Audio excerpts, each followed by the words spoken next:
Hey folks, Guns Gear on target training out here in Oregon.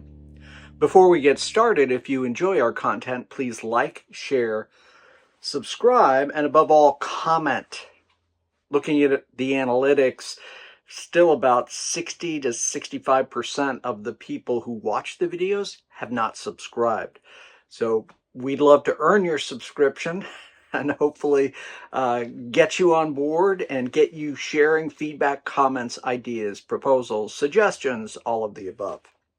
I've been asked by several subscribers over the last 2 to 3 weeks to identify the pros and cons, or more specifically, my preferences for a compact or subcompact pistol.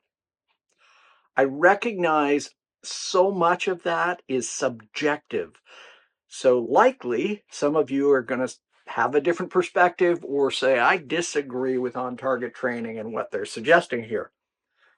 For me, a lot of it comes down to fit and feel. I'm going to talk about two pistols right now, and I'm just talking about Glocks. As you know, I also am a big fan of the P365XL. I think that's a fabulous pistol, and it's one I've been carrying for over a year. Really outstanding. However, today I wanted to talk about two Glocks that were designed with a 10-round capacity. This is the Glock 48 and the Glock 43X. Now, why do I like this size of handgun? The reason for me is I have relatively small hands. It is what it is. I prefer the more narrower grip of this pistol, and I find it, just like the SIG, but we're talking about Glocks right now, I find this more concealable for me and my body type, my body shape, frame of my body, all of that, to conceal carry a single stacked or a design with a narrow grip. Very important to me. In comparison, sort of the ubiquitous Glock 19. Many people carry this. I carried this for years. It's a fantastic pistol. I really, really love it. It's just bigger and larger. And sometimes, for me, that size, if I can basically get the same thing in a narrower profile in terms of the grip, the better. Now, this particular version is a Gen 4 with a grip reduction and some lovely undercuts by my friend Brad out at BG Gunworks. Like this thing, best fitting Glock that I own, right out of, when I compare the various Glocks I own, this fits my hand really better than anything, but it's had that grip reduction. And for me, the narrower grip, that grip reduction fits better. When I first shot the Glock 48, this pistol right here, what I loved about it is I had the same sight radius as the Glock 19, but a much narrower profile. Look at that. And that, for me, makes a huge difference. Carried this for a long time. I really like it. And if you're interested in getting a higher capacity, the Shield Arms mags, particularly the new generation of Shield Arms mags, are great. Yes, you do need to replace the magazine release with the Shield Arms mag release because one is made out of plastic, polymer, and one is made out of metal. The Glock 43X here, I am running Shield Arms magazines exclusively. So now I've got an even smaller slide length with the same capacity, again, if I were running a 10-round mag or whatever, as the Glock 48. So 10 or 15-round magazines, whatever you want to use, whatever you can use. I really like the size of this pistol. And it's also important to say that physics are physics. So the smaller the pistol, the more felt recoil I experience. That means I'm feeling more of the muzzle rise. I'm working a little harder to keep the gun through my stance and grip right on the target. During recoil, I have to drive the gun a bit more. Is it a big deal? No, not at all. However, I do notice the difference.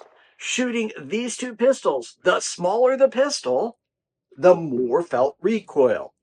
Now, I know some of you are going to say, whoa, but it's only a 9mm. Very true. Very true. And even shooting plus P plus with this pistol, it's manageable. It's manageable. It's snappy, but it is totally manageable. So if I were to pick between the two, someone said we have to pick, I would say, well, what other conditions exist? Am I in a cold climate where maybe my cover garments or the way in which I'm carrying this is a little easier to conceal? Maybe if I lost 20 pounds, that would help.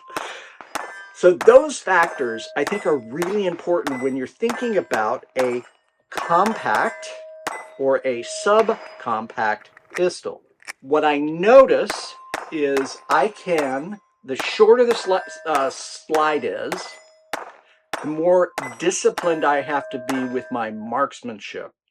Even with a red dot, yes, with a red dot, I can hit steel all day long at 35, 40, 50 yards. I can do that with the red dot. However, I have to work more because I've got less going on here, and my follow-up shots aren't as fast as a full-size handgun or a compact like the Glock 19 or the Glock 48. At the end of the day, folks, it really comes down to your level of comfort with the chosen tool and your practice, training, and ultimately proficiency with that specific tool. So, yes, I can pick up most handguns and do a reasonable job just because I've been shooting for many decades and training with handguns a lot. So I have some level of proficiency. But when I really want to be dedicated to being able to deliver in any situation, I need to practice a lot. One thing to note about smaller pistols, because of the enhanced felt recoil, you may end up not shooting or practicing as much. Now, you can be a loader like I am. I could download these 147 grain, what I call powder puff loads, and they're super, super gentle and soft. So there are plenty of ways around that, and some people don't care. But I can tell you, the days that I've gone out and fired 350 to 400 rounds through this pistol, I really notice it. When I go out and fire the same round count through either a full size or a compact like the 48 or the Glock 19, I don't notice this as much. Again, not a deal breaker, but something to think about. At the end of the day, it's up to you to find what works for you. I've said this a zillion times. I'll keep saying it. I am agnostic as far as brand, make, or model. It's really up to you. And if you like another brand, another make, another model, and you can deliver with that, awesome. Awesome. That's fantastic. Well, folks, that's all we got today. I really appreciate your ongoing support of the channel. Those who comment frequently, I really appreciate that. You know who you are, that cadre of folks that do that. Thank you so much for doing that. And thank you to all of those who have subscribed or hopefully will subscribe. We're about 400 subscribers away from 100,000. So if you can help us with that, share it, promote it, whatever you can do, we greatly appreciate it.